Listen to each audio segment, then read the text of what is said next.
Copa আমেরিকার মাসখানেকের কার্যক্রম শেষ হতে যাচ্ছে আর্জেন্টিনা ও কলম্বিয়ার ফাইনাল ম্যাচ দিয়ে, যেখানে সর্বোচ্চ ১৬তম শিরোপা জয়ের লক্ষ্যে আর্জেন্টিনা। অন্যদিকে কোনো মেজর টুর্নামেন্টে দ্বিতীয় চ্যাম্পিয়ন হওয়ার আশায় কলম্বিয়া তাদের মুখোমুখি হবে। হামেস রদ্রিগেজ ও লুইস দিয়ারেজরা টুর্নামেন্টে দারুণ নৈপুণ্য দেখিয়েছে, ধরে রেখেছে টানা ২৮ ম্যাচ অপরাজয় থাকার রেকর্ড। তবে ফাইনালে কেবল তাদের দর্শনই থাকছে না, হাফ টাইম শোতে থাকছে কলম্বিয়ার পপ তারকা শাকিরা। ইতিমধ্যে ৩টি ফুটবল বিশ্বকাপ ও যুক্তরাষ্ট্রের জনপ্রিয় প্রতিযোগিতা সুপার বোলে তিনি পারফর্ম করেছে। এবারে শাকিরা আবেগ কিছুটা বেশি থাকবে, কারণ ফাইনালে অন্যতম প্রতিযোগিতা তার দেশ কলম্বিয়া।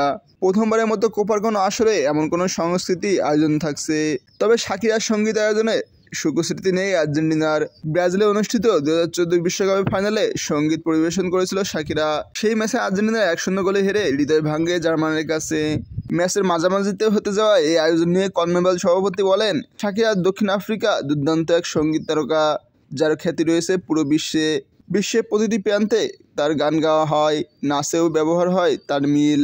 এমন শিল্পী কোনো সীমানায় আবদ্ধ থাকে না।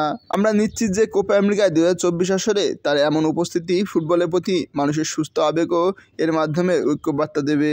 এদিকে খেলায় বিরতিতে এই আয়োজন করার সিদ্ধান্ত নেওয়া হয়েছে বিধায় প্রথমার্ধের পরে সময়টা বাড়িয়ে ২৫ মিনিট করা হয়েছে।